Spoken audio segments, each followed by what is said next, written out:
Gente, eu vou passar logo a palavra para a Carolina, que vai falar um pouquinho de integridade pela controladoria. Tá?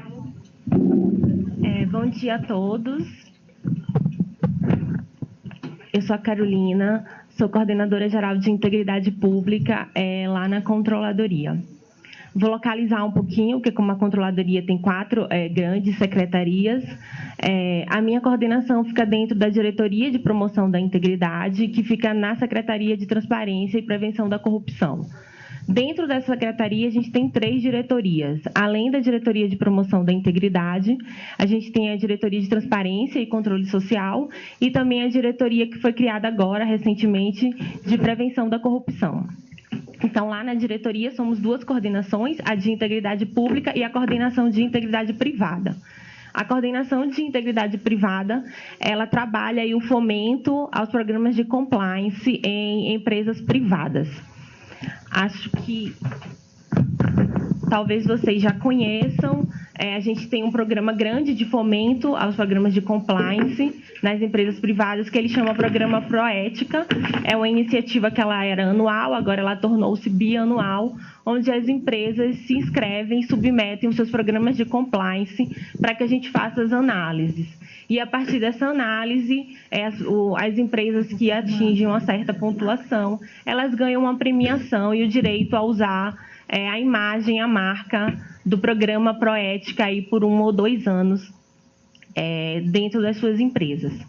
Então, é um programa de muito sucesso, a gente tem bastante empresas aderentes.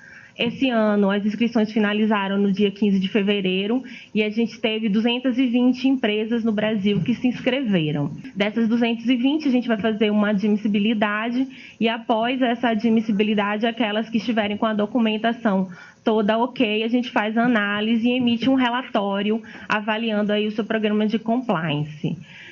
Apesar do número muito grande de empresas inscritas, a gente premia pouquíssimas. Na última edição, que foi 2017, de 179 empresas que a gente analisou, apenas 20 ganharam a premiação Proética. Então, é bem rígido, é feito uma análise bem substancial para dizer se aquele programa de compliance que ela nos submeteu, ele é realmente efetivo, ele realmente ali transmite toda a complexidade, todos os riscos ali que envolvem o negócio da empresa. Passado isso, eu vou fazer um histórico de como que a gente começou a tratar a integridade pública lá na controladoria, que hoje aí é um dos grandes programas do novo governo.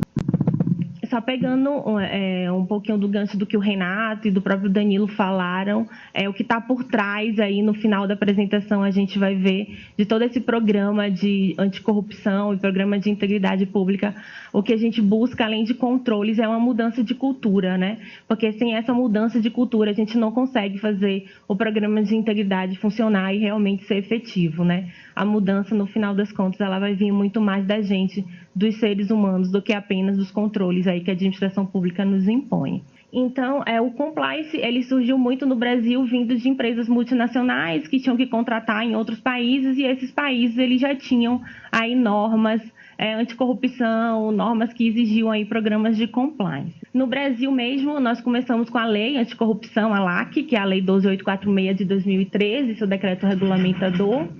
O Estatuto, né, das estatais, que trouxe aí os programas de integridade para dentro das empresas públicas e sociedades de economia mista. A IN conjunta, Ministério do Planejamento, CGU, que é o IN de riscos, mas que também traz aí a importância da integridade e traz os riscos associados à integridade. E, por fim, em novembro de 2017, o governo federal editou e publicou o Decreto 9.203, que é o decreto de governança aí para a administração pública federal, direta, autárquica e fundacional.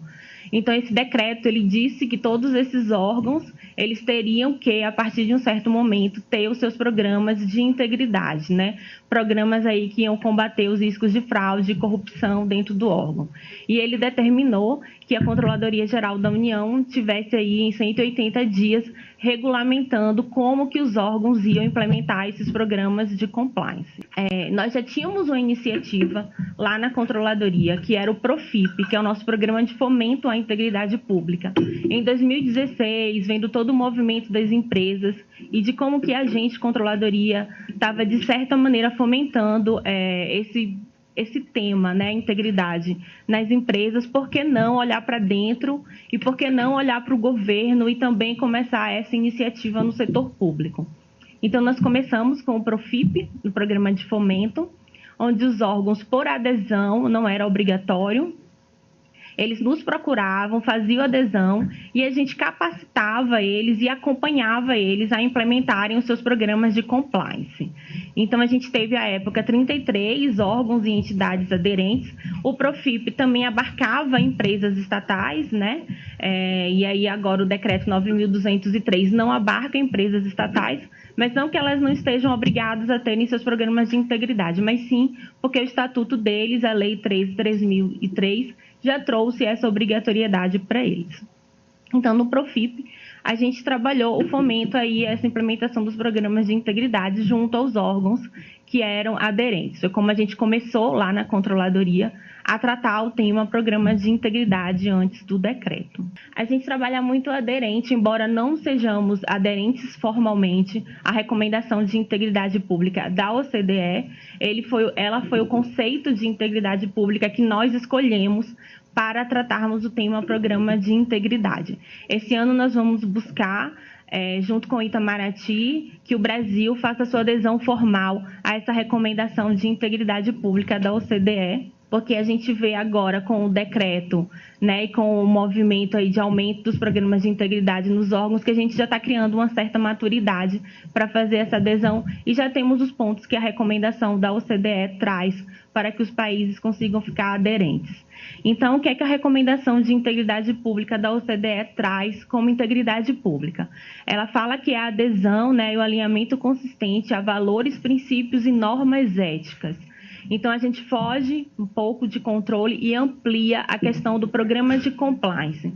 O que eram programas de compliance anos atrás nas empresas? Era a conformidade, era você estar aderente ali à legislação. E aí tinha compliance ambiental, trabalhista, compliance anticorrupção, que era você estar aderente aí às normas anticorrupção do seu país. Mas o conceito de integridade pública da OCDE, ele amplia para a questão do valor e para a questão da cultura, que é isso que a OCDE busca junto aí aos países. E é o que a gente está buscando nos nossos programas de integridade no setor público. Como concretizar a integridade? Mais uma vez, disseminando, né, a cultura de integridade dentro da governança do órgão, dentro, né, da sua cultura organizacional, dentro da gestão da integridade no órgão. É assim que a gente vai disseminar a integridade. É falando todos os dias de integridade, né? É mostrando, é conhecendo o meu código de ética, é tendo um código de ética que seja realmente, que reflita ali a carreira do meu órgão. Eu não posso pegar um código de ética de outro órgão, ele não vai refletir a minha realidade. Então, a gente tem todo dia que está pensando aí na integridade e trabalhando a favor dela, né? Essa gestão da integridade dentro dos órgãos. E aí, por que prevenir e combater a corrupção? Porque ela desperdiça recursos públicos, porque ela prejudica a entrega do valor público que nós, servidores públicos, que os órgãos têm que entregar à sociedade, né? Então, a corrupção, ela destrói, ela acaba com a confiança que o cidadão tem no serviço público, né? Ele ali que paga os seus impostos, que de qualquer forma está contribuindo aí para a nossa gestão. Então, isso acaba com a confiança. Toda vez que a gente vê um grande escândalo de corrupção na televisão, o que é que acontece? A gente confia menos ainda nas nossas instituições públicas. Então, esse é um dos pontos pelos quais a gente tem que combater a corrupção. E aí, para que serve um programa de compliance, né? Ele serve para a imagem institucional, né, para a melhoria dos resultados que são prestados, ele estimula a ética e ele fortalece os controles internos. E mais do que isso, ele ajuda o gestor a tomar a melhor decisão, porque o gestor vai olhar para os seus riscos, ele vai olhar para o seu programa de integridade e o programa de integridade vai pautar ele a tomar uma melhor decisão. Ele vai estar mais respaldado aí na sua tomada de decisão. E o que tem muito por trás disso, né, desse programa de integridade? Reafirmar para a gente que nós devemos priorizar os interesses públicos acima dos interesses privados. Numa organização podem existir situações, processos, áreas e cargos em que há um maior interesse privado neles. Então, quanto maior é a sua exposição, quanto maior é a sua interlocução com o setor privado, maiores são os seus riscos que envolvem aí fraude e corrupção, maior risco de desvio, maior risco de propina, maior risco de suborno. Então, como que a organização vai começar aí a pensar no programa de integridade, né? Ela tem que conhecer quais são esses seus processos, conhecer quais são essas vulnerabilidades que ela tem, né? Quando a gente pensa em integridade, as pessoas pensam que é algo muito complexo, eu vou ter que fazer um programa de integridade. Não. Pense, pare e olhe para o seu órgão. Qual que é a minha interação com a sociedade? Qual que é a minha interação com o setor privado? Quais são as minhas vulnerabilidades, os controles que eu já tenho? Eu estou preparado aí para essa interação com os outros setores, além do setor público. E aí, por fim, começando os programas de integridade, o que é um programa de integridade, né, na prática? Ele é um conjunto estruturado de medidas institucionais voltadas para a prevenção, detecção, punição e remediação de práticas de corrupção, fraudes, irregularidades e desvios éticos e de conduta. Então, o que o programa vai fazer? Ele vai combater esses desvios, ele vai combater essas fraudes, esses ilícitos. É isso que o programa de integridade vai fazer. Ele vai, de alguma forma, blindar o seu órgão contra esses fatores. Quais são as áreas relacionadas aí ao programa de integridade? E aí, nesse momento, a gente fez uma reflexão com os órgãos para que eles olhassem a situação da integridade dentro do seu órgão. As áreas mais afetas à integridade são aquelas áreas que tratam com conduta, que tratam também com contratações, como já foi dito aqui antes. Então, corregedoria, ouvidoria, recursos humanos, a área de controles, o planejamento estratégico, a minha comissão de ética. Tudo isso já existe nos órgãos ou já deveriam existir. O que o programa de integridade vem fazer é com que todas essas áreas funcionem como uma única engrenagem para montar o programa de integridade. Então, o programa de integridade nada mais é que esse conjunto de ações e medidas que já vêm sendo feitas por essas unidades. E aí, no Profip, a gente já trabalhava com 4 eixos estruturantes do programa. Esses eixos, eles foram trazidos, os mesmos eixos no Decreto 9.203, que são comprometimento e apoio da alta administração, uma instância responsável pela gestão do programa de integridade, a análise de riscos e o monitoramento contínuo do meu programa. Então, o que é o comprometimento e apoio da alta administração? É o exemplo, é a alta administração mostrar que ela está aderente ao programa de integridade, ela tem que estimular o programa de integridade da empresa e ela tem que dar o exemplo, né? Aquilo é o tone at the top, é o que vem de cima. Então, o servidor precisa saber que a alta administração do órgão também está comprometida com o programa de integridade e não receber o programa de integridade como mais uma obrigação para ele. E aí vem a pergunta de sempre, como fazer isso numa administração pública, onde a alta administração é sempre, na maioria das vezes, indicação política. Esse é o nosso sistema de administração pública. A gente vem tentando melhorar, né, essas nomeações, esses controles para nomeações, mas a gente sabe que não vai ser de um dia para o outro.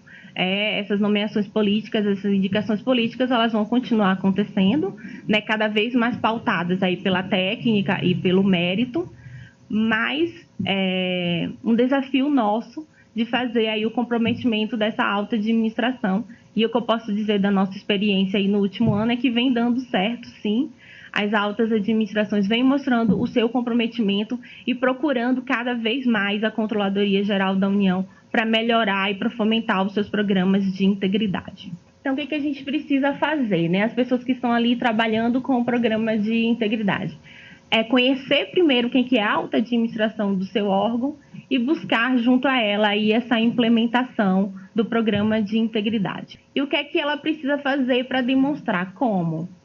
Cartas da alta administração, e-mails, vídeos, palestras, participar de capacitações, tudo isso para que a alta cúpula do órgão consiga aí demonstrar o seu interesse e a sua aderência ao programa de integridade e fomentar também essa mudança de cultura, essa mudança comportamental dentre os seus servidores.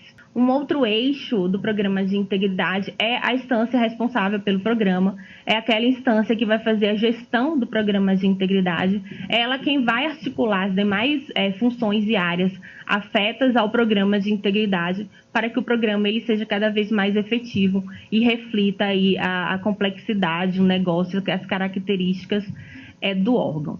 Essa instância ela precisa ter uma certa independência, autonomia para desenvolver os seus trabalhos e ela precisa ter reportes para a alta administração. Sempre que ela detectar alguma fraude que o programa de integridade pegue ou que ela precise implementar alguma medida, ela tem que ter acesso direto à alta administração do órgão, porque a alta administração do órgão é quem aprova e quem modifica aí os planos de integridade. Um outro eixo importante é a gestão de riscos para a integridade. Aqui no Brasil, também fora, mas aqui mais fortemente, hoje, quando a gente pensa em integridade, a gente pensa muito em gestão de riscos. Por quê? Porque a integridade veio permeada na IN 01 de 2016, que era a IN de riscos, o próprio decreto 9.203, que traz a integridade como um pilar para a boa governança, como um princípio da governança. Ela também fala dos riscos para a integridade. Então, a gestão de riscos ela é um eixo importantíssimo para o programa de integridade, né? A gente tem visto que a gestão de riscos ainda é muito deficiente na maioria dos órgãos, aqui em Brasília. Imagine vocês nos órgãos sediados em estados. É muito deficiente ainda, apesar da IN 01 de 2016 já ter 3 anos aí, ainda é deficiente. E isso prejudica muito a questão da concepção do programa de integridade. Por quê? Porque chega um momento do seu programa de integridade que você vai precisar levantar os riscos para a integridade. E aí você vai precisar conhecer uma metodologia, você vai precisar ter um domínio aí de gestão de riscos para que você consiga chegar nos riscos para a integridade. Os riscos para a integridade, ele traz um elemento que outros riscos não trazem e que dificulta a sua identificação, que é o elemento subjetivo, que ele é ligado à conduta, que ele é ligado ao valor, né? Então, é preciso identificar esses riscos para a integridade, que na maioria das vezes eles permeiam os outros riscos. Então, o plano de integridade, ele precisa trazer os riscos para a integridade daquele órgão. Não são riscos operacionais, não são riscos financeiros, são riscos para a integridade, uma outra categoria de riscos. E o levantamento dos riscos, ele vai nos mostrar essas red flags, né? Ele vai trazer ali no processo quais os pontos que eu preciso prestar mais atenção para a questão da integridade, né? Para a questão da conduta ali dos servidores. E um monitoramento contínuo do programa, que é você sempre olhar para o programa. A gente vai ver mais para frente que o programa ele vai ser traduzido no plano de integridade, que é um documento físico, que vai trazer ali o retrato do meu órgão e vai trazer quais as medidas que eu vou ter que implementar, né? Praticamente um plano de ação, as medidas, os responsáveis e o prazo para a implementação. Esse programa ele não é um fim, esse plano ele vai ser sempre revisado por uma periodicidade que o órgão vai decidir. E esse monitoramento contínuo é o órgão olhando sempre para os seus riscos, para as suas mudanças de competências, para as suas fusões, para que o programa ele seja sempre atualizado, né? Não adianta eu fazer um programa hoje e deixar ele lá parado e daqui a 3 anos eu querer movimentar alguma coisa nele que ele vai estar desatualizado, ele não vai mais refletir a realidade do meu órgão. Lá na CGU, por exemplo, o nosso plano ele é revisto a cada 6 meses. Então, agora em abril, a gente vai fazer uma revisão do plano de integridade lá da CGU. E aqui a gente traz quais que são as funções relacionadas à integridade, para ajudar aí os órgãos a olharem para a sua gestão da integridade, né? Para a sua situação, como que está a integridade no meu órgão, por onde que eu começo, né? Então, você vai olhar algumas funções como promoção da ética e regras de conduta. Então, eu tenho uma comissão de ética, a minha comissão de ética ela é atuante, os meus servidores conhecem o meu código de ética. Regras de conduta, a mesma coisa. A gente tem a 8.112, a gente tem outras normas internas, mas eu tenho uma área disciplinar no meu órgão. Eu tenho uma corregedoria instituída, promoção da transparência e do acesso à informação, então aí os sistemas, o ESIC, tratamento de conflito de interesses e nepotismo. Eu tenho um fluxo de nepotismo dentro do meu órgão que é feito antes das nomeações para cargos em confiança, antes das contratações aí de empresas terceirizadas. Eu tenho esse fluxo de nepotismo, eu faço essas análises. Tratamento de conflito de interesses, a mesma coisa. Eu movimento esse assunto no meu órgão. Os meus servidores conhecem o CECI, que é o nosso sistema de conflito de interesses, onde o próprio servidor faz a sua consulta e tem lá a resposta se determinada situação é conflito de interesses ou não. O tratamento de denúncias, eu tenho um canal de denúncias, eu utilizo aí o EOV da Controladoria Geral da União, a verificação dos meus controles internos, eu tenho uma área de controle interno, ela está funcionando, eu estou respondendo as recomendações do CGU e do TCU. E, por fim, a implementação aí dos procedimentos de responsabilização, que, como eu já falei, é uma instância aí que é responsável pelo processo disciplinar. Então, isso é o programa de integridade funcionando. É eu olhar para essas instâncias para ver como que está a questão da integridade no meu órgão. Os riscos para a integridade que vem ao final, né? Primeiro a gente faz toda essa visão, essa reflexão de como que tá as minhas instâncias de integridade, aquilo que eu não tenho. Eu tenho que buscar implementar, né? Eu vou buscar medidas para implementar e depois eu chego na análise dos riscos para a integridade. O que são riscos para a integridade, né? São vulnerabilidades que podem favorecer ou facilitar a ocorrência de prática de corrupção, fraudes, irregularidades ou desvios éticos e de conduta. Então, a gente não impôs aos órgãos uma metodologia para os riscos para a integridade. Ele é possível ser levantado em qualquer metodologia, qualquer brainstorm que vocês utilizem. Vocês chegam nos riscos para a integridade. O que a gente quis mostrar para os órgãos nas nossas capacitações foi como achar o risco para a integridade, como achar esse elemento subjetivo que permeia os outros riscos. Então, aqui eu trouxe alguns exemplos de riscos para a integridade, como abuso de posição, o abuso de poder, o conflito de interesses, o nepotismo, vazamento de informações privilegiadas. Claro que em uns órgãos esses riscos vão ser maiores, em outros nem tanto. Mas cada órgão vai buscar aí dentro dos seus processos visualizar quais são as maiores vulnerabilidades. O plano de integridade, ele é um documento que vai trazer ali a tradução do programa de integridade. Ele vai mostrar para quem lê o plano qual que é a complexidade do órgão, o que é que o órgão faz, qual que é a sua interação com o setor privado e vai trazer aí as suas medidas para os próximos momentos do programa. O que é que eu preciso implementar, quem vai fazer e qual que é o prazo. E isso vai ser monitorado pela área responsável pela gestão do programa de integridade. Diante disso tudo, com o mandamento do decreto, nós precisávamos nos estruturar lá na CGU, e agora eu vou entrar nesse momento de mostrar para vocês o que a gente fez o ano passado, a partir do decreto, para conseguir ajudar os órgãos na implementação dos programas de integridade, porque eles tinham um prazo, que era até 30 de novembro do ano passado, 2018, para entregar para a gente aí os seus planos aprovados. Então, o decreto de governança, como eu já disse, ele trouxe a integridade como um princípio para a boa governança e ele disse que os órgãos precisavam criar os seus programas de integridade, né, baseados nos eixos que eu já falei: comprometimento da alta administração, uma instância responsável, a análise dos riscos e o monitoramento contínuo. E falou que a Controladoria Geral da União ia dizer para os órgãos como implementar esses programas de integridade. Então, o que a gente fez? Publicado o decreto, ele nos deu 180 dias para que a gente dissesse para os órgãos o que fazer. Então, a gente saiu com uma portaria que foi publicada em 26 de abril de 2018, e a portaria dizia basicamente isso que eu já falei para vocês: o que vocês vão ter que fazer para um programa de integridade. Então, primeiro, a gente pediu que os órgãos olhassem as suas instâncias para a integridade, né? E aí a gente sabe que não é tão fácil assim e que nós decidimos, e foi um pedido do nosso ministro, vamos ensinar os órgãos como fazer.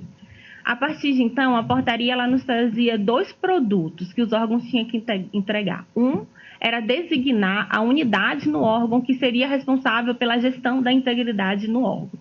E para isso, o órgão tinha apenas 15 dias para definir aí qual área que seria responsável pela sua gestão da integridade, qual área que ficaria responsável por instituir o programa de integridade. Fora esse produto, o outro produto da portaria era, até o dia 30 de novembro, o órgão entregar o seu plano de integridade aprovado pela alta administração do órgão. Então, a gente pegou essas funções para a integridade, transformou cada função numa capacitação e num prazo específico para que nós monitorássemos.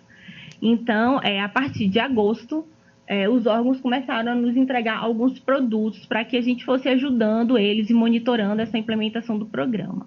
Então, a gente pegou aquelas funções, transformou em capacitações. Então, a gente deu a capacitação da portaria como um todo, para o órgão entender o que era um programa, um plano, e começamos pedindo o fluxo de nepotismo, o fluxo de conflito de interesses, instituição da unidade disciplinar, instituição da comissão de ética.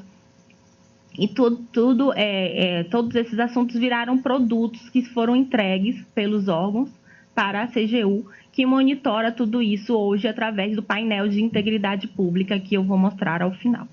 Então, nós fizemos capacitações para orientar os órgãos aí nessa entrega do plano de integridade. Então, cada mês eles tinham um produto para nos entregar, um fluxo para nos entregar. Nós elaboramos 2 manuais que está disponível lá no nosso site.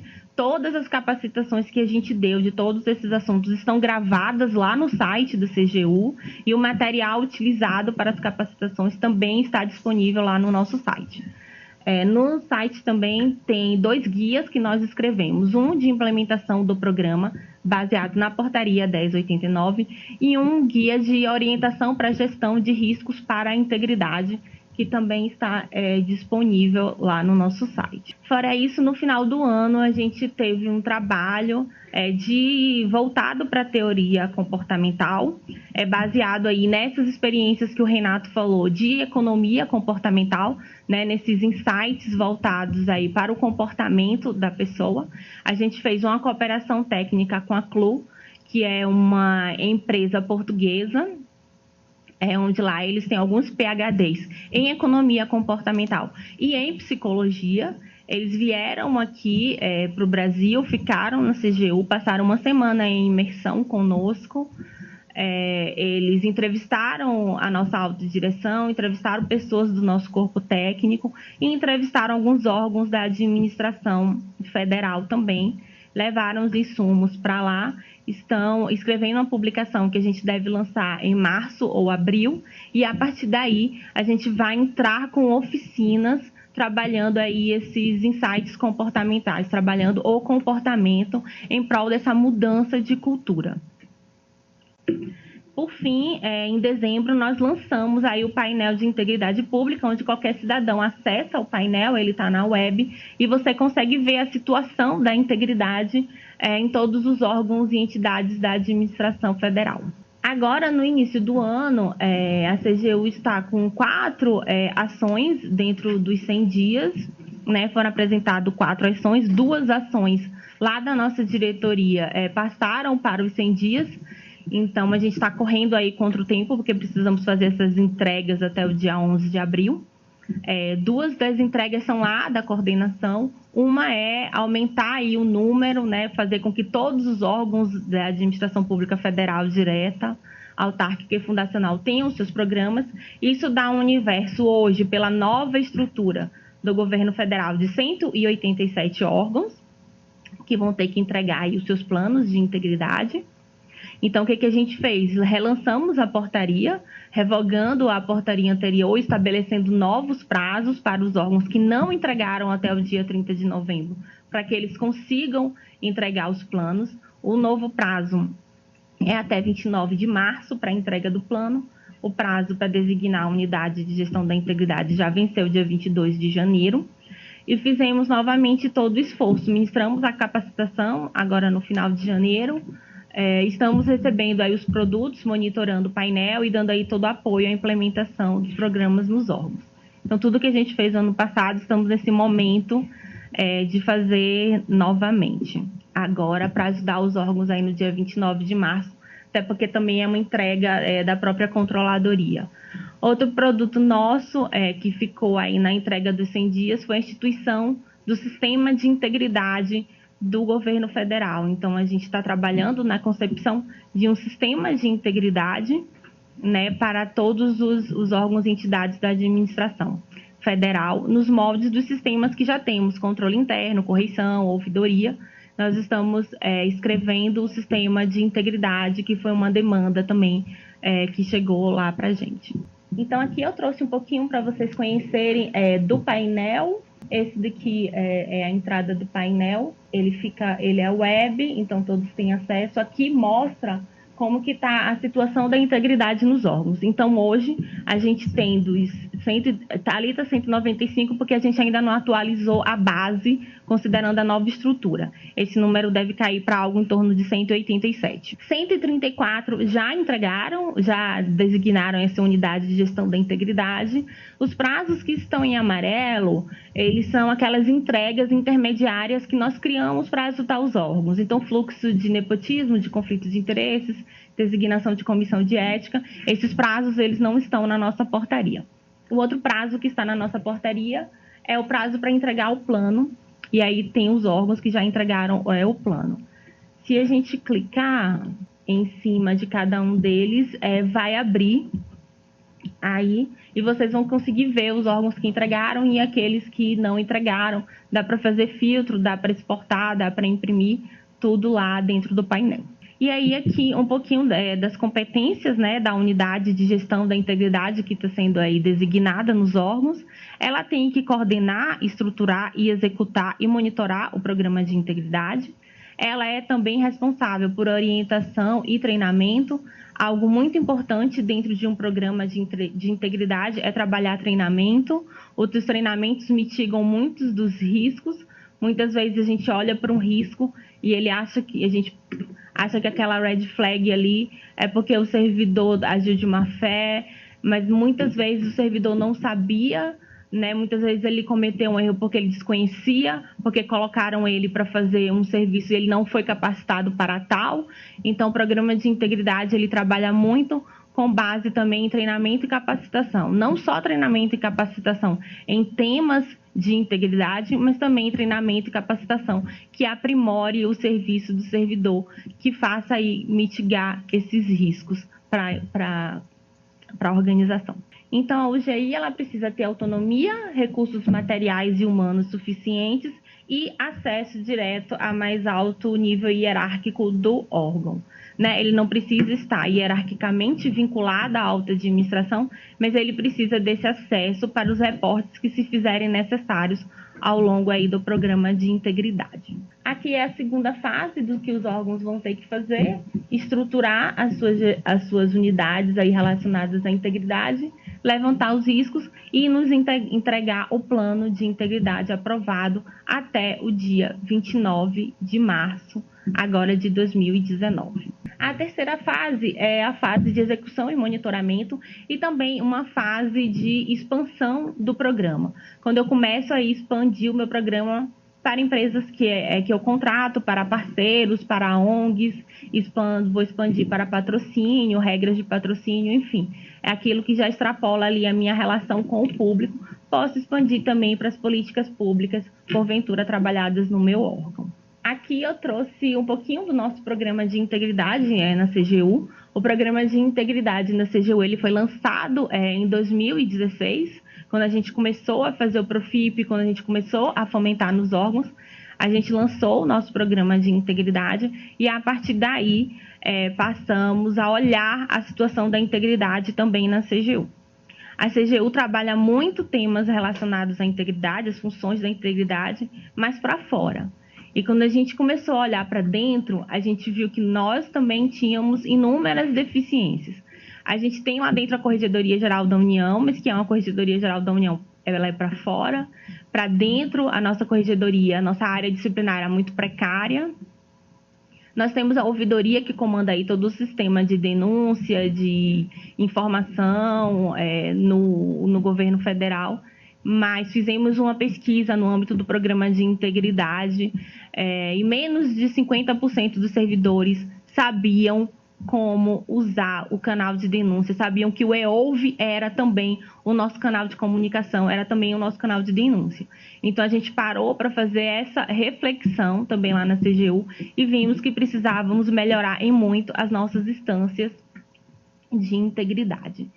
Então, a partir da instituição dos nossos programas, começamos a trabalhar isso e apenas o ano passado, ou seja, 2 anos depois, foi que a gente conseguiu publicar aí o nosso plano para a integridade, com todos os ajustes necessários, né, para a elaboração do programa, o levantamento dos riscos. Nós não fomos o melhor exemplo disso, como tudo era novo, a gente errou, acertou, errou de novo, acertou, até chegar no modelo ideal de como montar aí o programa de integridade, né? Nós começamos os riscos de uma maneira muito ampla e tivemos que ir afunilando até chegar nos que realmente nos interessavam.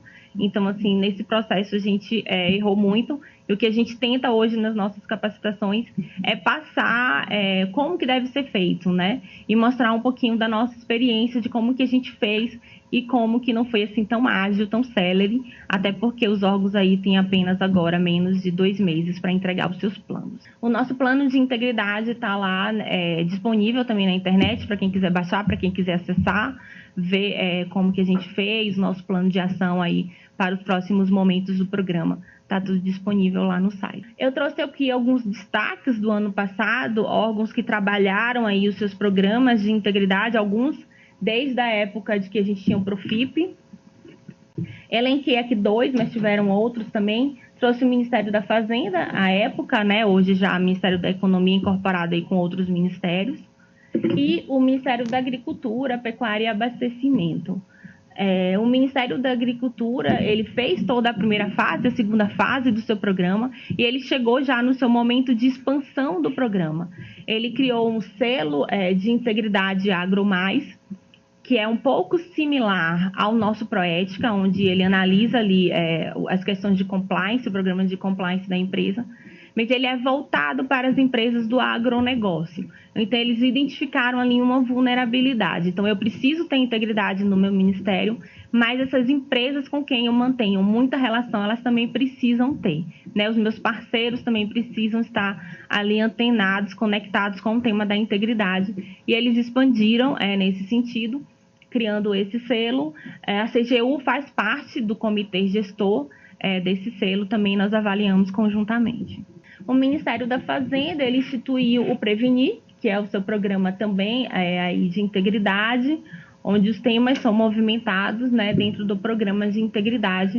Então, aí a gente tem esses como grandes exemplos aí em ministérios, são ministérios grandes, ministérios complexos e que trabalham com muitos riscos e conseguiram montar programas de integridade bastante robustos. Aqui é a nossa coleção de cartilhas para a integridade. Essas são todas de integridade pública, temos também de integridade privada.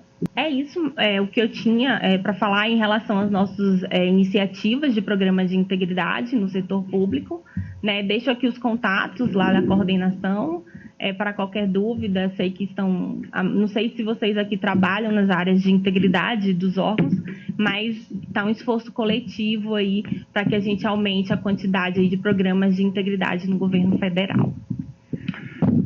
Carolina, 2 coisas me chamaram a atenção na sua fala.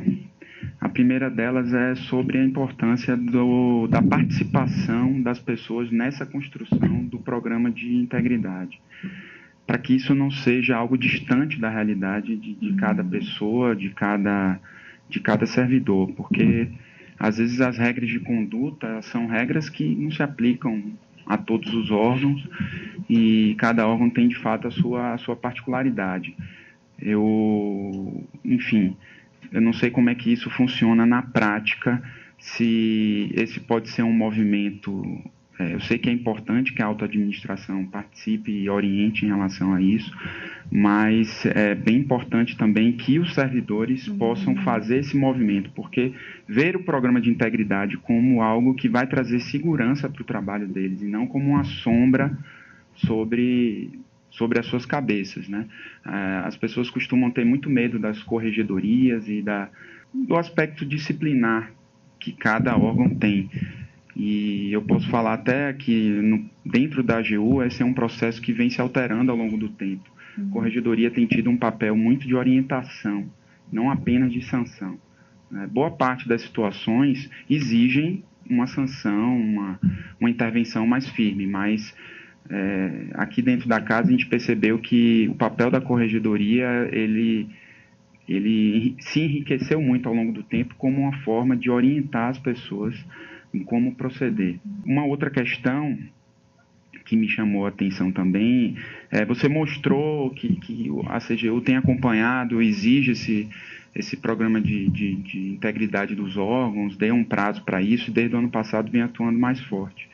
Eu queria saber só se tem uma iniciativa perene de contato da CGU com os demais órgãos para não apenas exigir, entregue seu plano de integridade, mas algum tipo de aproximação para que os órgãos possam ser orientados de forma permanente, não simplesmente, entreguei o plano de integridade, está aqui. Agora, essa questão de se está sendo aplicado, se é um plano que tenha uma penetração no trabalho, no dia a dia. Enfim, não sei se a controladoria tem essa iniciativa para frente. Primeiro, em relação a trazer o programa de integridade para perto do servidor. Isso é um desafio nosso, né? Como eu falei antes, a gente quer trazer o programa de integridade muito além de controle. A gente viu num primeiro momento, quando começamos a falar de programa de integridade, até mesmo lá dentro da controladoria, todo mundo voltou para a questão do controle. É muito além disso. Claro que a gente precisa ter o controle que vai ali nos ajudar a mitigar os riscos, mas a gente quer trabalhar os valores, né? A conduta, o comportamento do servidor. Então, é mostrar exatamente para o servidor que ele pode contar com o programa de integridade, que o programa de integridade vai proteger ele, vai fazer com que ele tenha melhores entregas e fazer com que ele esteja mais respaldado aí na sua tomada de decisão. Isso é um desafio do órgão, né? De trazer essa cultura do programa de integridade para dentro do órgão, para perto do servidor. Por isso, nós temos essa iniciativa agora da teoria comportamental, para que a gente trabalhe mais a questão de comportamento, a questão de valores, a questão de ética, né, fugindo um pouquinho aí dos controles que a gente sabe que são necessários, mas eles não são apenas. Como você bem citou, Danilo, a corregedoria ela tem um papel, né, repressor, mas isso tem que ser ao final, né? Primeiro ela tem que orientar, primeiro ela tem que fazer, né, ajudar o servidor a conhecer, né? A gente entra no serviço público e a gente desconhece ali as nossas obrigações, os nossos deveres da 8.112, né?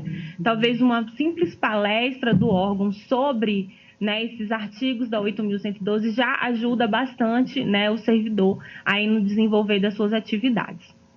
Então, sim, mostrar esse lado de orientação, né, antes de só apenas repressão. Os códigos de ética dos órgãos é um ponto que nos preocupa demais. A maioria usa o código de ética aí do servidor público, o decreto que a gente já conhece. Outros dizem que tem código de ética, mas nada mais é que um copia e cola do próprio decreto.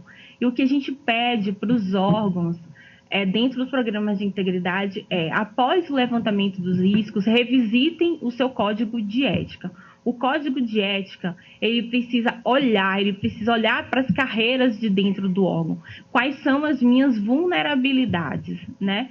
Eu não posso criar um código de ética que mostra ali condutas que eu copiei de um outro órgão, né? Ele precisa olhar para dentro do negócio. O que é que eu espero do meu servidor?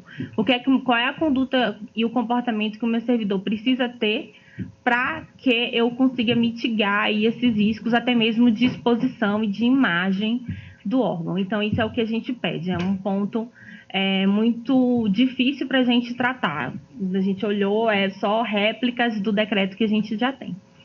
Na área disciplinar é um pouco diferente, porque estamos todos, né, sob a égide da 8.112, e, enfim, aquela precisa ser seguido. Mas os códigos de ética nos assustaram bastante. Outro ponto que nos assustou bastante em todas essas capacitações foi o desconhecimento dos servidores da lei de conflito de interesses, uma lei que é extremamente importante para a gente, que é para uso do próprio servidor, onde ele consegue ali se blindar contra situações de conflito de interesses. Nós temos um sistema de conflito de interesses que é para uso do servidor, para quando ele precisa esclarecer situações de conflito de interesses. É um sistema gerido lá pela CGU e que apenas 20% dos órgãos utilizam esse sistema. Certa vez eu fui dar uma palestra no final do ano passado sobre o sistema que a Comissão de Ética me pediu. Geralmente esse é um tema que na maioria dos órgãos é tratado dentro das comissões de ética. E aí um gestor de lá falou que eles não precisavam de nada de conflito de interesse, porque eles nunca tiveram uma consulta no sistema de conflito de interesses.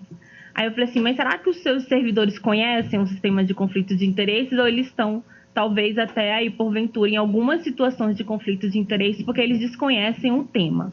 Então, isso nos assustou bastante, o desconhecimento dos servidores públicos da legislação de conflito de interesses. Esses foram pontos que nos chamaram bastante. Eu mesmo não conheço essa legislação, faço uma meia-culpa aqui. É a Lei 12.813 de 2013, tem a portaria conjunta Ministério do Planejamento, CGU, que é a 333 também, de 2013, e o sistema que eu falei é o CECI, ssi.gov.cgu.gov.br. O sistema ele é web, o próprio servidor faz a sua análise, a análise vai para o órgão. Quando o órgão diz que existe conflito de interesse naquela atividade, sobe para a análise lá da controladoria. O outro ponto eu me esqueci, Daniel. Era da iniciativa da CGU acompanhar esse tipo de iniciativa. Então, nós íamos começar esse acompanhamento mais de perto agora, né? O ano passado a gente finalizou, publicou o painel, e agora nós íamos começar a olhar os documentos que foram entregues, mapear os órgãos, aqueles que a gente precisava fazer uma atuação mais de perto. Mas como a portaria foi relançada, né, como os prazos foram relançados, a gente vai esperar o dia 29 de março, e aí a gente vai sim olhar os documentos que foram entregues, mapear aí os órgãos mais vulneráveis, e aí a gente vai sim entrar com uma atuação mais de perto, ajudando ele no que eles precisam, no que o plano está deficitário, e esse acompanhamento sim, ele vai ter agora, já após março. Alguém tem alguma pergunta, alguma colocação? Eu te agradeço, Carolina, muito obrigado pela sua presença.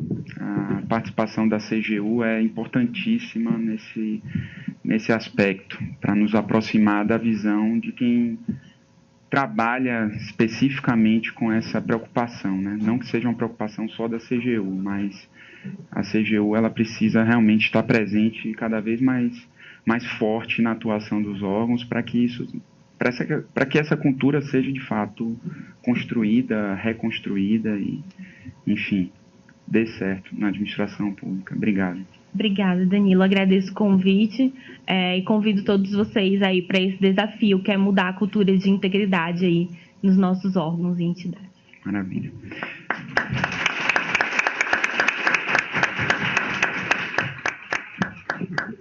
Sem solução de continuidade, vou passar a palavra aqui para o Dr. Vitor Ximenes, que é advogado da União e vice-consultor-geral da União, diretor do DECOS.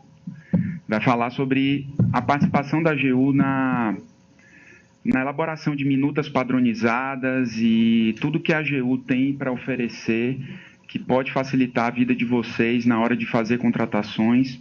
A área jurídica é uma área fundamental nessa missão e o Vitor tem muita coisa para contribuir. Bom dia a todos. Sou Vitor Ximenes Nogueira, sou advogado da União e gostaria inicialmente de agradecer o convite da escola, o convite do Dr. Danilo para participar deste evento. É sempre oportuno nós aproveitarmos essas oportunidades para disseminar a cultura da uniformização de entendimento jurídico e também a cultura de utilização dos nossos modelos de edital, de licitação. Bem, o tema que que me foi dispensado foi licitações públicas, modelos de edital e a uniformização de entendimentos jurídicos. Bem, a Advocacia Geral da União, ela tem assento constitucional, está posta na Constituição no capítulo que trata das funções essenciais à justiça, ao lado da Defensoria Pública, ao lado dos advogados privados e ao lado do Ministério Público. Eu entendo que quando a Constituição se refere à justiça, função essencial à justiça, não é a justiça sinônimo de poder judiciário. A Constituição quer dizer justiça no sentido comum, no sentido de justiça social, no sentido de pacificação social.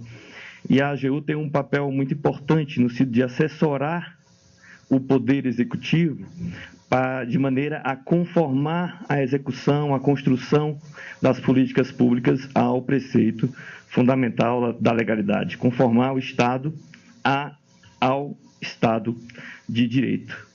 E dentro deste cenário constitucional, nós temos a CGU, que não é a Controladoria Geral, é a Consultoria Geral da União, dentro da Advocacia Geral da União, que tem esse papel fundamental de ser um órgão de direção superior do Advogado Geral da União, da Advocacia Geral da União, que assessora o Advogado Geral da União na sua missão de prestar consultoria ao Presidente da República, ao chefe do Poder Executivo, e principalmente para fixar a interpretação da Constituição, das leis, dos tratados, demais atos normativos, e unificar a jurisprudência administrativa, inclusive para prevenir e dirimir controvérsias de ordem jurídica. Dentro da Consultoria Geral da União, nós temos o DECOR, assim conhecido, é o Departamento de Coordenação e Orientação de Órgãos Jurídicos, que hoje fui convidado pelo Consultor-Geral da União para estar dirigindo esse departamento, que é um dos departamentos da Consultoria-Geral da União e tem essa missão principal, essa atribuição de resolução de controvérsia jurídica entre os órgãos da Consultoria-Geral da União, bem como entre as demais carreiras jurídicas. Procuradoria-Geral da Fazenda Nacional, Procuradoria-Geral Federal e Procuradoria-Geral do Banco Central. Bem, eu já participei, antes de chegar na Consultoria-Geral da União, eu atuei em consultoria jurídica de 4 ministérios, trabalhei no Ministério das Cidades, trabalhei no Ministério dos Transportes, trabalhei no Ministério da Ciência e Tecnologia, trabalhei também no Ministério das Comunicações, e é, de fato, muito importante nós temos um órgão superior orientando e dirimindo estas divergências de ordem jurídica. Quanto à uniformidade, que é um dos assuntos de nossa conversa de agora, ela é, de fato, fundamental. Imaginem, senhores, nós termos 2 órgãos ou mais órgãos da administração pública que interpretem a mesma legislação de forma distinta na mesma situação. Certamente, algum desses órgãos, um praticou um ato no sentido A, o outro praticou o ato no sentido B, diante do mesmo caso concreto, a mesma legislação. Certamente, esse ato pode ser questionado, seja pelo cidadão interessado, seja por algum órgão de controle externo, Ministério Público, enfim. Então, a unidade de atuação, a unidade jurídica de atuação da administração pública, ela é fundamental para conferir fortaleza, para conferir segurança jurídica ao gestor e aos atos administrativos. E isso tem um efeito em cadeia. Eu arrolei aqui no slide alguns dos reflexos ou os efeitos da uniformidade de entendimento jurídico. Seria a segurança jurídica para a execução das políticas públicas, a isonomia da aplicação da legislação, outro preceito fundamental da Constituição. Temos também a prevenção da litigiosidade, a prevenção de ações judiciais, a redução dos riscos de sucumbência, que seria a redução da possibilidade da União vir a ser acionada em juízo e ser derrotada na contenda judicial. Temos eficiência e celeridade no trâmite de processos, redução de risco de responsabilização tanto dos gestores como de nós, advogados da União, e também a preservação de prejuízos ou de riscos ao erário. Esses, eu creio que são todas benesses e todos, como eu disse, em cadeia, que decorrem de uma unidade de atuação da administração. E essa unidade, essa uniformidade, ela é muito cara para o nosso legislador. Tanto que eu vou passar agora alguns slides com previsões normativas, previsões legais, que determinam, que comandam que a AGU tenha esse papel de dar a orientação para conduzir a administração em um caminho uniforme, né? Temos o artigo 4º da Lei Complementar 73, essa Lei Complementar 73 de 1993 e a Lei Orgânica da Advocacia Geral da União. No artigo 4º, ela arrola as competências do Advogado-Geral da União, e para o que nos interessa nesta nossa conversa, eu destaquei o inciso 10 e o inciso 11. O 10 trata a competência de fixar a interpretação da Constituição, das leis, tratados e demais atos normativos, a ser uniformemente seguida pelos órgãos e entidades da administração. E o 11, unificar a jurisprudência administrativa, garantir a correta aplicação das leis, prevenir e dirimir as controvérsias entre órgãos jurídicos da administração federal. Ainda na Lei Complementar 73, a Lei Orgânica da AGU, nós temos o artigo 11, inciso 3, o artigo 11 trata da competência das consultorias jurídicas, que são os órgãos de assessoramento que atuam nos ministérios, né? E no inciso 3, trata de fixar a interpretação, é muito parecido, inclusive, com o inciso da competência do advogado-geral, que a gente acabou de ler. Fixar a interpretação da Constituição, das leis, dos tratados e demais atos normativos a ser uniformemente seguida em suas áreas de atuação, quando não houver orientação normativa do Advogado-Geral da União, justamente para refletir esta unidade. Caso haja orientação superior, orientação do Advogado-Geral da União, os órgãos de execução são obrigados a segui-la. E outra disposição da Lei Complementar 73, que eu destaco, é o artigo 42, que ele vai no sentido de autorizar que os pareceres das consultorias jurídicas dos ministérios, caso sejam aprovados pelo ministro, né, eles vinculam as entidades vinculadas, as entidades que são supervisionadas pelos ministros. Tá? Artigo 42.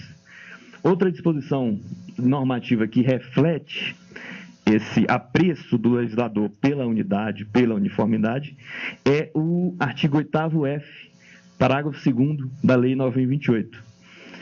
O artigo 8º-F, ele trata das competências aí os NAD, né, Núcleos de Assessoramento Jurídico, hoje denominados Consultorias Jurídicas da União dos Estados, que são os órgãos responsáveis pelo assessoramento jurídico da administração pública localizada fora de Brasília.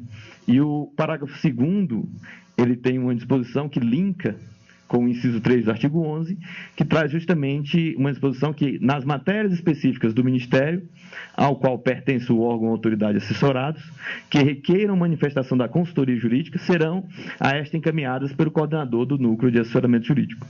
Isso é justamente para, na atuação finalística do Ministério, a consultoria jurídica da União no Estado, ela deve inicialmente ouvir o que a consultoria jurídica do Ministério, do órgão central, interpreta, o que ela fixa, qual é o entendimento que ela adota, e, adotar, orientar, disseminar essa interpretação no âmbito dos Estados.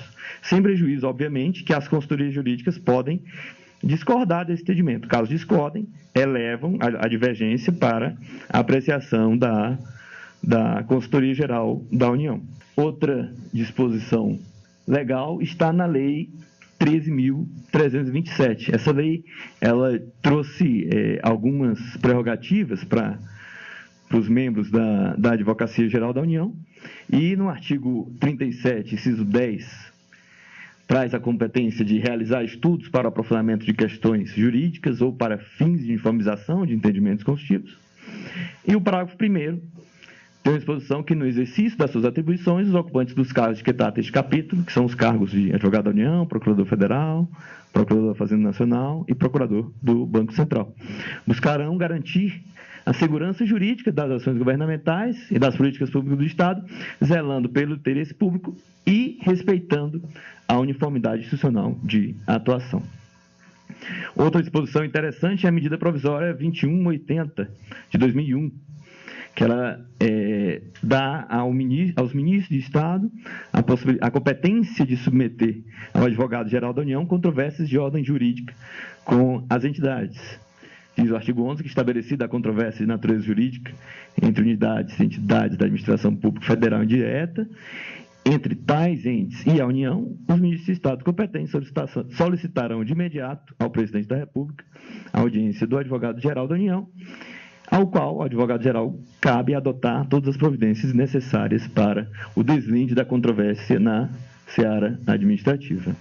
Bem, no regulamento da AGU, no regulamento da estrutura regimental da Advocacia Geral da União, que é hoje fixado pelo Decreto 7.392 de 2010, no artigo 12, traz no rol de competências da Consultoria Geral da União justamente essa missão de uniformizar a interpretação da legislação, inclusive com a Procuradoria-Geral da Fazenda Nacional, Procuradoria-Geral Federal e Procuradoria-Geral do Banco Central. E, no artigo 14 deste mesmo decreto, tem a competência do DECOR, Departamento de Coordenação e Orientação de Órgãos Jurídicos, dentre as quais eu destaco o inciso 1, a linha A, que é a uniformização da jurisprudência administrativa, e o inciso 4, que é propor a edição de orientações normativas destinadas a uniformizar a atuação dos órgãos consultivos. Por fim, o ato regimental, um ato mais interno da AGU, também traz essa atribuição da Consultoria Geral e do Departamento, artigo 3º e artigo 9º, e de fato temos uma vasta legislação que trata da unidade de atuação e, reitero, o que demonstra o apreço que o legislador ordinário e o presidente da República também pelos regulamentos conferem a necessidade de uma unidade de atuação. Bem, quanto a essa uniformização, eu separei 4 medidas que eu acho que seriam fundamentais para a gente ter essa conversa hoje. Temos outras, temos súmulas da AGU, temos pareceres parametrizados, mas eu acho que para o nosso momento, para o nosso tempo, essas 4 pareceres normativos ou vinculantes, orientações normativas, pareceres referenciais e os modelos de edital e contrato administrativo são umas medidas que nós poderíamos conversar um pouco. Sobre os pareceres normativos e vinculantes, os pareceres jurídicos, primeiro eu gostaria de definir um pouco a natureza, de conversar um pouco com vocês acerca da natureza dos pareceres jurídicos da AGU, que ela pode ser obrigatória ou não, ou vinculante ou não. A natureza do parecer ela é obrigatória caso haja na legislação uma determinação, uma imposição de que naquele processo administrativo tenha um parecer jurídico. E um exemplo clássico é justamente o artigo 38, parágrafo único da Constituição, que determina que toda licitação seja submetida à apreciação do órgão de assessoramento jurídico. E quanto à natureza vinculante ou não, diz-se que um parecer jurídico ele é vinculante naquelas situações em que o gestor está obrigado a adotar a solução jurídica sugerida, recomendada, posta no parecer jurídico. Via de regra, os pareceres jurídicos não são vinculantes, tanto que temos o artigo 50 da Lei 9784, inciso 8, que autoriza que o gestor, desde que motivadamente, descumpra ou discrepe de uma orientação jurídica. No meu sentido, então, via de regra, os pareceres não são obrigatórios e também não são vinculantes. Mas há situações em que eles são obrigatórios, como no caso da 866, e há situações em que eles vinculam, como no caso dos pareceres presidenciais, que é uma das pareceres presidenciais, pareceres normativos ou pareceres vinculantes, que são uma das hipóteses de uniformização do entendimento constitutivo. Esses pareceres, eles têm previsão no artigo 40 da nossa lei complementar, artigo 40 e 41, que fala que os pareceres do advogado-geral da União podem ser são por esses submetidos ao presidente da República. E que, caso seja aprovado e publicado no Diário Oficial da União, na forma do parágrafo 2º desse artigo, ele vincula toda a administração. Essa é uma hipótese de parecer vinculante. A administração não pode adotar outra solução jurídica, nem motivadamente. E o parágrafo 1º fala que se esse parecer não for aprovado pelo presidente, mas não for publicado no Diário Oficial da União, ele vincula apenas os órgãos interessados naquela consulta. E o artigo 41 da nossa lei complementar traz uma situação, equipara a parecer do advogado-geral da União, o parecer elaborado pela Consultoria Geral da União. Ainda tratando dos pareceres vinculantes, dos pareceres normativos, eu gostaria de referenciar o decreto 2.346 de 1997, especialmente o parágrafo 3º do artigo 1º.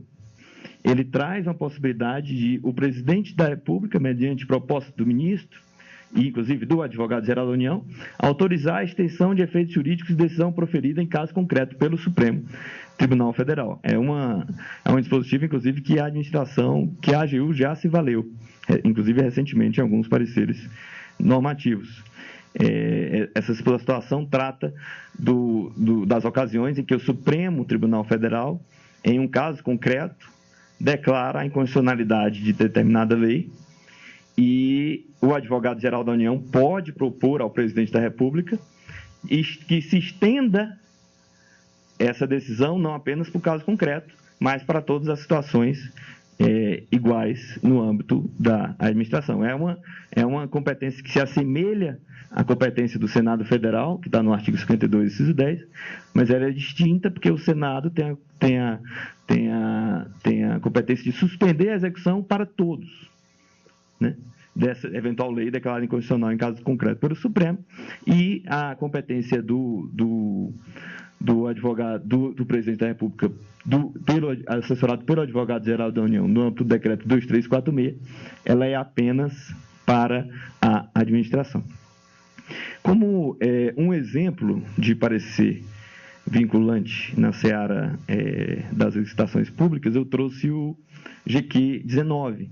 Esse GQ ele é de 1994, tem 25 anos, mas eu até reproduzi aqui alguns trechos da emenda, trecho do parecer, que no meu sentido continuam bem atuais. O caso concreto era interessante, estávamos da elaboração do Plano Real, da troca da moeda, da URV, e era uma demanda do Ministério da Fazenda, na época, para contratar empresa para promover campanha publicitária com informes para a população acerca das medidas para a estabilização monetária.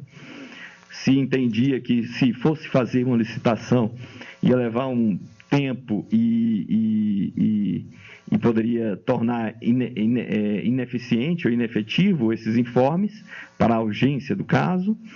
E a matéria foi submetida ao advogado-geral na época e fez-se um parecer no sentido de que essa situação não se caracterizava no inciso 24 de emergência.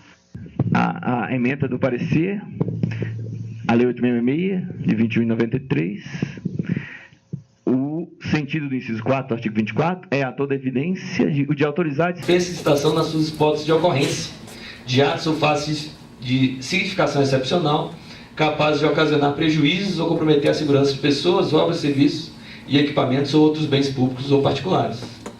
Os fatores de emergência e calamidade pública constituem conditio sine qua non para a dispensabilidade do procedimento citatório. Serviços de publicidade não se alojam nas hipóteses contempladas no dispositivo, tendo em vista o seu objeto, tornando desse modo inocorrente a possibilidade de dispensa.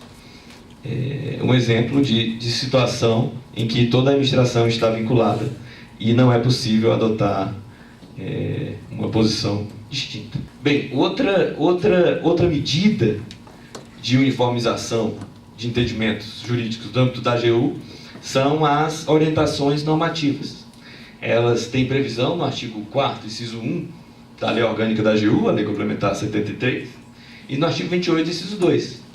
4º, inciso 1, traz a competência do advogado-geral da União de dirigir a AGU e orientar-lhe a atuação, e o 28, inciso 2, traz um dever funcional de todos os membros da AGU de observar, de cumprir a orientação técnica adotada pelo advogado-geral da União.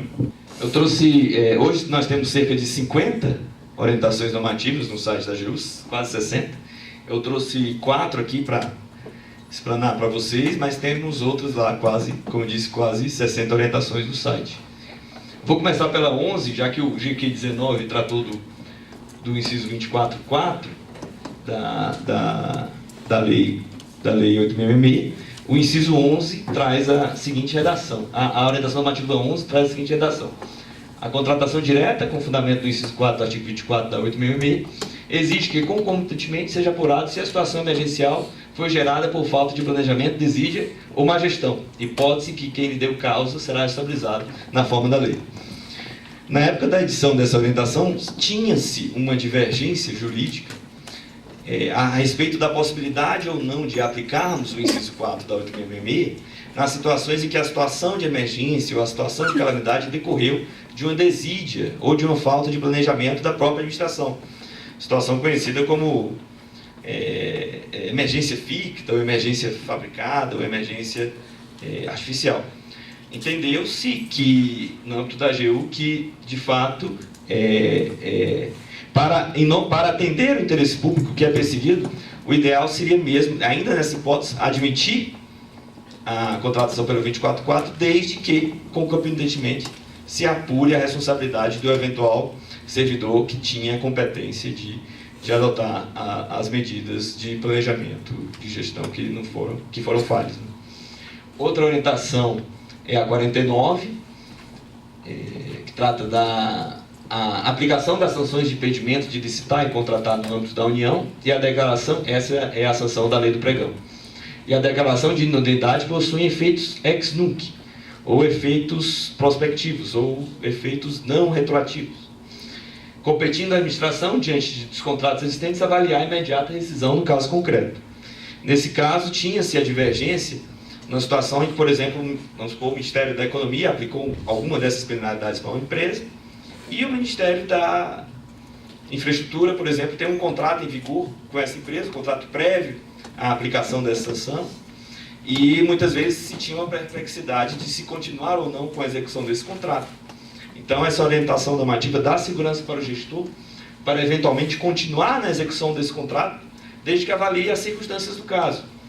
Eventualmente, situações em que, por exemplo, o contrato já está com 90% de execução, não se tem nenhum indicativo de inadimplemento na sua execução. A eventual medida da administração que venha a rescindir um contrato nessa situação pode ser, inclusive, um ato antieconômico, que venha a causar mais prejuízo, que venha a trazer uma obra inacabada, sem funcionalidade. Enfim, essa é a orientação 49. A orientação 39, que foi outra que eu trouxe, está aqui embaixo, ela diz o seguinte: a vigência dos contratos regidos pelo artigo 37 caput da 8.666 pode ultrapassar o exercício financeiro em que celebrados, desde que as despesas a ele referentes sejam integralmente empenhadas até 31 de dezembro, permitindo-se assim sua inscrição em registro a pagar.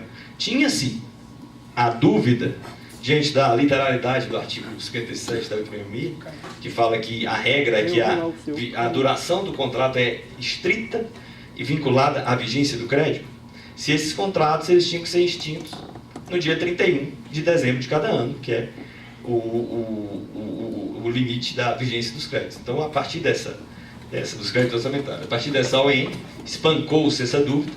Então, desde que tudo seja empenhado no exercício da vigência da validade do crédito e escrito e resta a pagar, é possível, sim, que o contrato cuja vigência é regida pelo 57 caput, ele ultrapasse o prazo de vigência ultrapasse 31 de dezembro. A última orientação que eu trouxe é a 37, ela trata da antecipação de pagamento, outro assunto bem polêmico.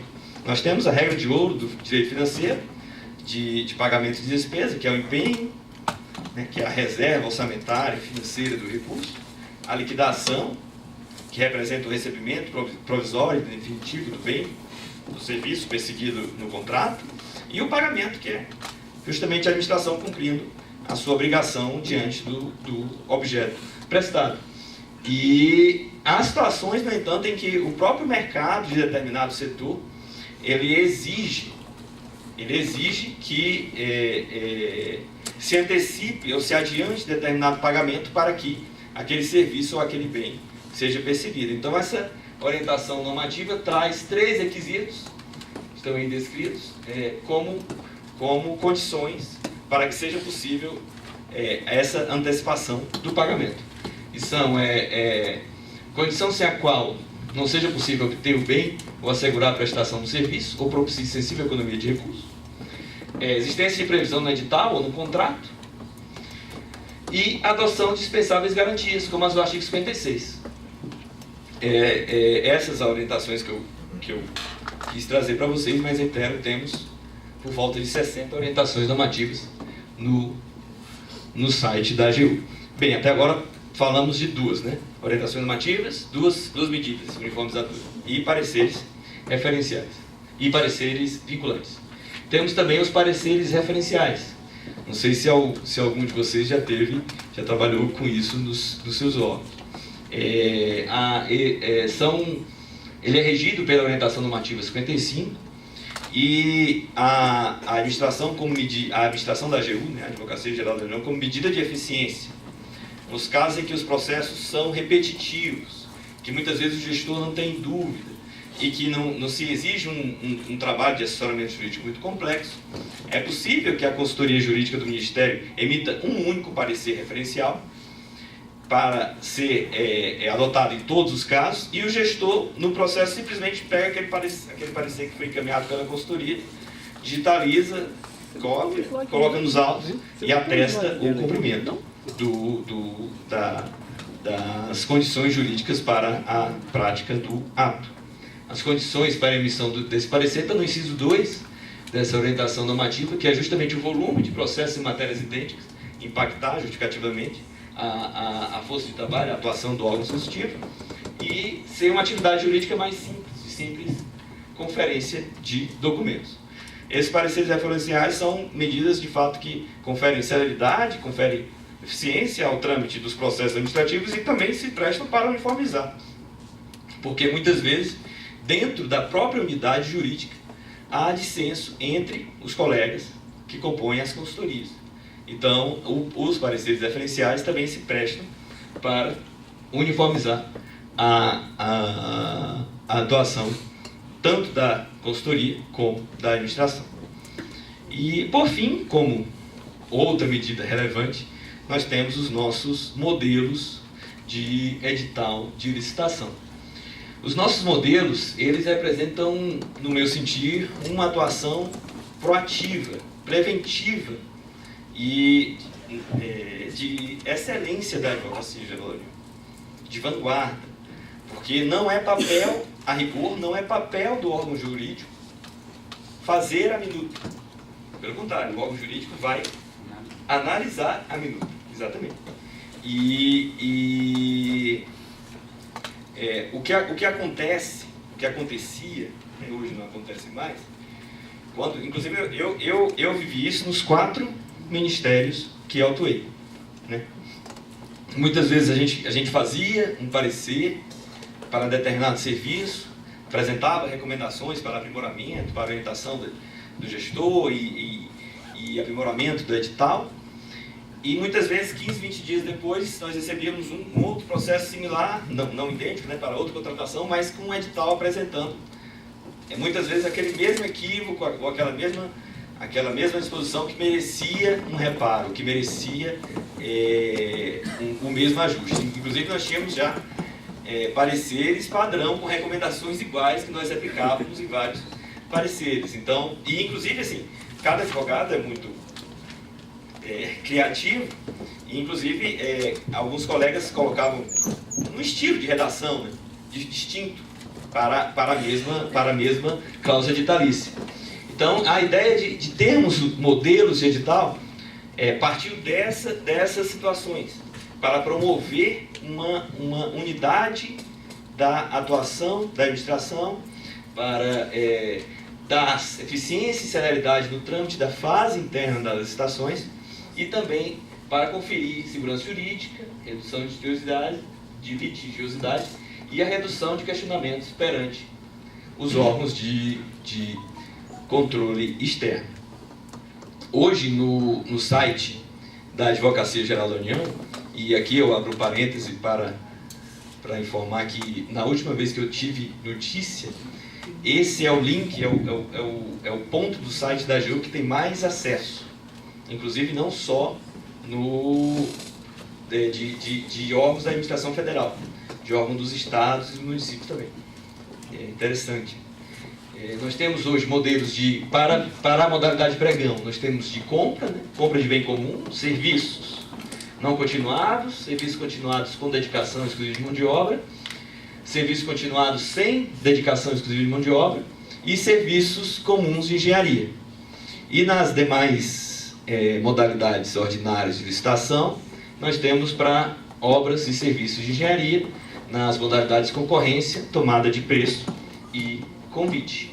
Os nossos modelos de edital, eles são confeccionados, são elaborados por uma comissão de colegas da AGU, Comissão de Modelos de Licitações e Contratos Administrativos, comissão permanente, e essas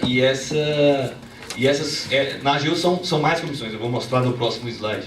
E essas comissões têm seu funcionamento regulamentado pela Portaria 5 de 2017 do Consultor-Geral da União, e cujo artigo 2º, inciso 3, traz a competência de elaborar justamente esses modelos de edital. As comissões, hoje nós temos 7 de modelos, tem a comissão de licitações. Diante da relevância dos nossos modelos e da disseminação por praticamente toda a administração, nós sentimos a necessidade de dividir a comissão de licitações para ter uma específica só para tentar fazer os modelos e atualizá-los, e outra para propor orientações normativas, pareceres, uniformizações em matéria de licitação. Temos também comissão de convênios, de servidor público, de patrimônio, de disciplinar e de sustentabilidade. Eu trago aqui eu trouxe duas exposições da Portaria 5 que são relevantes para entendermos o procedimento e a adequada utilização dos nossos modelos. O artigo 10 dessa portaria, ela admite que os órgãos da Advocacia Geral da União, em acordo com os órgãos assessorados, tornem obrigatória a utilização dos nossos modelos como minuta de edital. Artigo 10, parágrafo 1º. E o parágrafo 2º, ele também dá essa liberdade para que os modelos de edital sejam alterados, desde que motivadamente. A nossa ideia é ter um modelo padrão a ser aplicável a todos os casos, mas ao mesmo tempo nós não podemos engessar a administração diante daquela necessidade, daquele meio perseguido, daquele serviço perseguido, e nós temos que possibilitar que a administração, diante da peculiaridade do caso concreto, também possa alterar o modelo do edital. O modelo do edital não é mutável. O que a gente solicita, o que a gente pede é que essa alteração seja justificada, inclusive para haver uma adequada apreciação da matéria pelo órgão jurídico. E aqui o artigo 14 traz mais as competências dos órgãos da Advocacia Geral da União, artigo 14 dessa portaria 5 da Consultoria Geral que disciplina o funcionamento da comissão, inclusive da comissão de modelos, que dentre essas competências eu destaco a do inciso 3, que é comunicar à comissão a necessidade de atualização. Todos nós, colegas da AGU, verificando que o modelo eventualmente não está edital, não está adequado ou não está atualizado, podemos encaminhar sugestões. Vou no final, inclusive, trazer o e-mail, porque não só os colegas da AGU, como também todos os gestores podem encaminhar e-mail, encaminhar uma sugestão para aprimorar os nossos modelos, né? Isso está mais ou menos explícito no artigo 14 da nossa portaria 5. Um avanço que a gente teve foi com relação aos serviços. Hoje a Instrução Normativa número 5 de 2017, que vocês bem conhecem, no artigo 29 traz explicitamente a obrigatoriedade de utilização dos modelos, abrindo, no parágrafo 1º, a possibilidade de não ser utilizado desde que não haja motivação. E o 29 trata do termo de referência e o 35 trata da minuta de edital e contrato, também com a mesma redação no parágrafo 1º, admitindo a possibilidade de alteração ou de não utilização desde que motivadamente. Isso foi um grande avanço e eu creio que o nosso próximo passo vai ser inserir cláusula semelhante na IN que deve sair de compras, de aquisições. E eu separei aqui algumas premissas, algumas disposições que eu reputo relevantíssimas para a adequada utilização dos nossos modelos. A primeira é acessar sempre no site da AGU o modelo adequado para o objeto. Como o modelo está lá em Word, o que a gente verificou é que muitas vezes o gestor salva aquele modelo na pasta e não vai no site pegar um modelo. Muitas vezes esse modelo já foi atualizado. Então o adequado é sempre ir no site para pegar o modelo, ao invés de... Eu sei que muitas vezes é mais cômodo, o site da AGU merece muitas vezes também ser aprimorado para ficar mais fácil, mas é sempre bom ir no site da AGU para verificar se não tem um modelo mais atualizado. E também verificar, ter atenção na utilização do modelo correto. Como nós temos modelos de compra, serviço continuado, serviço não continuado, com ou sem dedicação de mão de obra, é importante atentar para o objeto que você está perseguindo, que o gestor está perseguindo, e pegar o modelo que é adequado para esse objeto. O outro ponto é a recomendação de utilizar o modelo integral, inclusive o termo de referência, o contrato, a atriz de preço e demais anexos, para evitar lacunas e redundâncias. O que eu já percebi é que muitas vezes a área demandante ela usa um termo de referência próprio, não usa o termo de referência da AGU. E isso pode ser um problema, porque os nossos modelos eles são feitos para que não tenham uma repetição. Por exemplo, a vigência do contrato vai estar no contrato. As obrigações da contratada estarão no termo de referência. O contrato vai só remeter. A cláusula da garantia também vai estar no termo de referência. O contrato vai apenas remeter. Isso é para evitarmos disposições contraditórias. E também evitarmos lacunas. Mas se acontecer de um órgão pegar o termo de referência, o órgão demandante, né, que é diferente do órgão que é responsável pela licitação em si, pegar o termo de referência seu, não utilizar o modelo da AGU, é bem possível, é bem provável que se tenha ou uma lacuna ou uma redundância, cláusulas replicadas.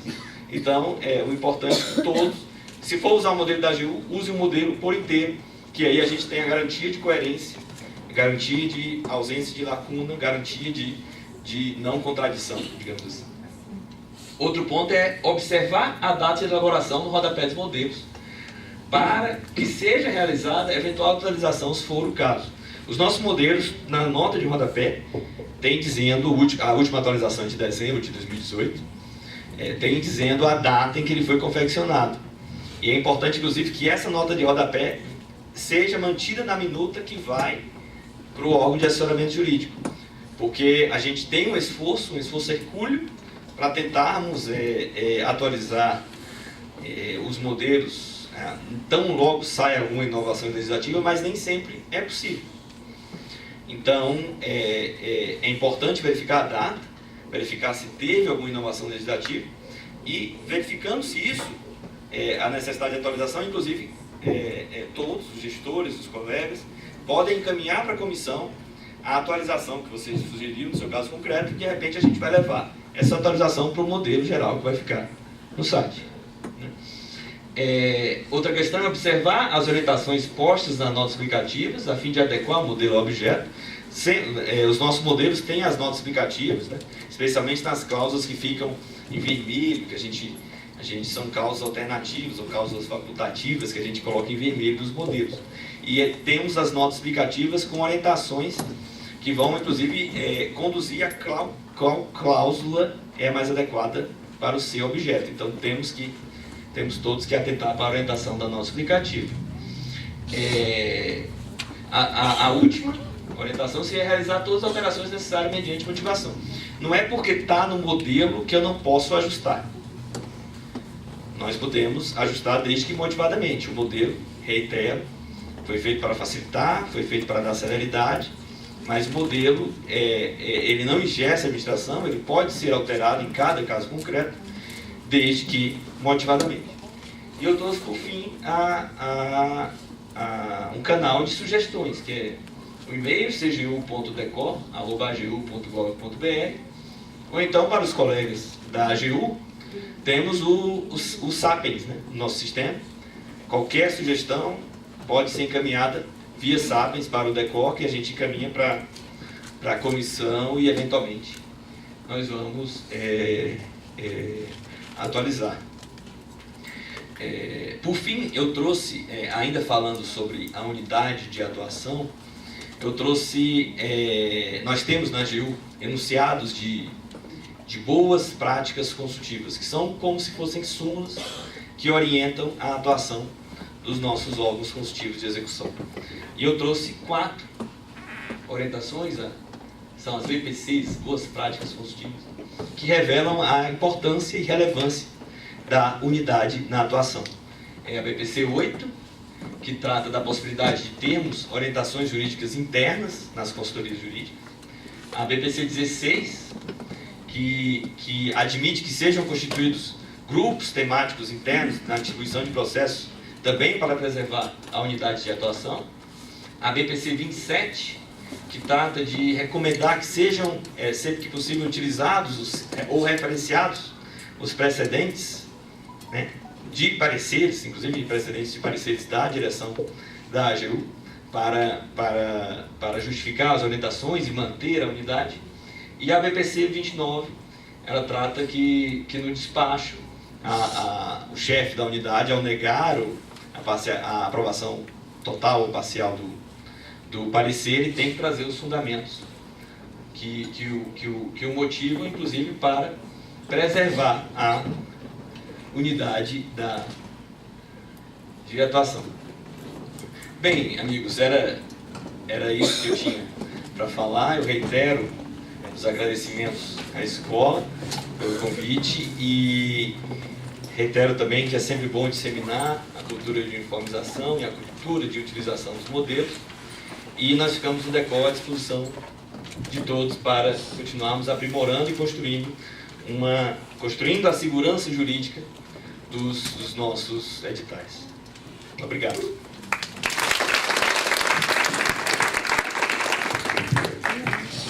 Obrigado, Vitor. Alguém tem alguma colocação, alguma dúvida? A gente nota que nos normativos apresentados, isso é uma coisa que eu já tinha notado, não tem nada que diga, a não ser que eu esteja equivocado, mas me parece que não tem nada que diga que um parecer aprovado pelo Consultor-Geral da União vincule nem mesmo as consultorias nos ministérios. Estou certo ou estou errado? Isso é uma questão que, de fato, ela é intrigante, porque a nossa lei complementar, ela trata apenas da vinculação ao advogado-geral da União. Mas nessa, deixa eu ver se eu volto aqui um pouquinho nos slides. Mas, né, há um presidente da República, né? Exato. Agora aqui no artigo 10, nós temos as manifestações jurídicas das comissões que forem aprovadas pelo Consultor-Geral da União e os modelos padronizados, diretamente disponibilizados na página, vincularão as unidades da sede da Consultoria Geral. É o caput do artigo 10. Tá, então é nessa portaria número 5. Número 5 de 2017. Ela não é a primeira a disciplinar as comissões. Eu acho que, se eu não me engano, já tivemos 2 antes disciplinando. Essa é a que está atualmente em vigor. Em algumas situações fora daqui, onde as unidades utilizam a consultoria jurídica da União dos Estados, é muito comum de um órgão que tem representação em várias unidades da federação de fazerem processos semelhantes. E também é muito comum as consultorias jurídicas da União terem pareceres diferentes, entendimentos diferentes a respeito daquele determinado processo. A minha pergunta é, se eu utilizar como modelo um processo de outra unidade da administração da qual eu faço parte, e esse processo foi utilizado os modelos previstos da União, da AGU. E eu poderia utilizar o parecer dado no processo de outra unidade, no processo da minha unidade, sem que possa ser submetida à consultoria do meu Estado? Interessante essa... Qual é o teu nome? Adriano, eu sou da Anatel de Goiânia. Adriano, é interessante e te agradeço, inclusive, pela pergunta. O que acontece nessas situações? Pelo artigo 38, parágrafo 1 da Constituição, você tem que consultar a unidade que te presta assessoria. Então você tem que encaminhar o processo para aquela unidade. E isso sem prejuízo de você fundar a sua consulta ou o seu edital em pareceres de outra unidade. O que vai acontecer nesse caso é que na hipótese da consultoria que tem competência para te assessorar, se ela discordar desse parecer que você encaminhou, ela tem que encaminhar a questão para as unidades da AGU superiores, que tenham competência para dirimir essa divergência de ordem jurídica. Sendo a mesma situação, no caso aí, a Anatel seria a Procuradoria-Geral Federal, você pode pegar um parecer de outra unidade, seja de consultoria jurídica no Estado, seja de Procuradoria Federal especializada, remeter para o seu órgão de assessoramento jurídico, indicar, já que existe esse conflito de interpretação, e vai caber ao órgão que presta assessoria jurídica examinar essa questão e, eventualmente, se ele não concordar com esse entendimento, ele tem por dever encaminhar a questão para a instância superior para a uniformização. No caso do servidor responsável por autorizar o prosseguimento do procedimento licitatório, ele poderia usar depois de encaminhado para a assessoria jurídica, ele poderia usar esse parecer para embasar uma possível, para não acatar o entendimento local? Sim, na forma do artigo 50, inciso 8, se não me engano, eu reproduzi aqui, da Lei 9784, eu entendo que esses pareceres não o vinculam. O que vinculam a administração são os pareceres aprovados pelo Presidente da República. Então, eu não recomendo que se discorde da orientação do órgão jurídico competente para te assessorar, mas você pode sim, na esteira desse artigo 50 da 9784, motivar a sua discordância no parecer divergente.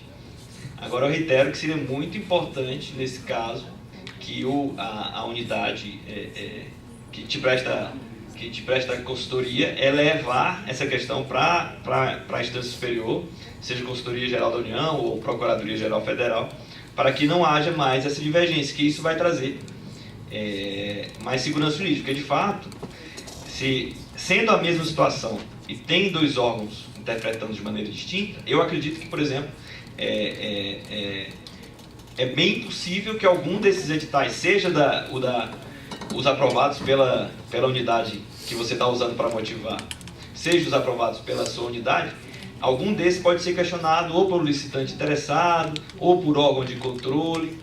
Então, o recomendável mesmo é tentar uniformizar antes de discordar. Mas, de fato, o artigo 50, como não é parecer aprovado pelo Presidente da República, não é vinculante, e, por si só, você discordar do parecer utilizando o outro não é uma infração administrativa, apesar de não ser, na minha avaliação, o mais recomendável. Não sei se eu fui claro. Gente, muito obrigado pela presença, espero que vocês tenham gostado. Essa é a primeira iniciativa da escola, outras existirão ao longo do ano, tá bom? Vão em paz e um grande abraço.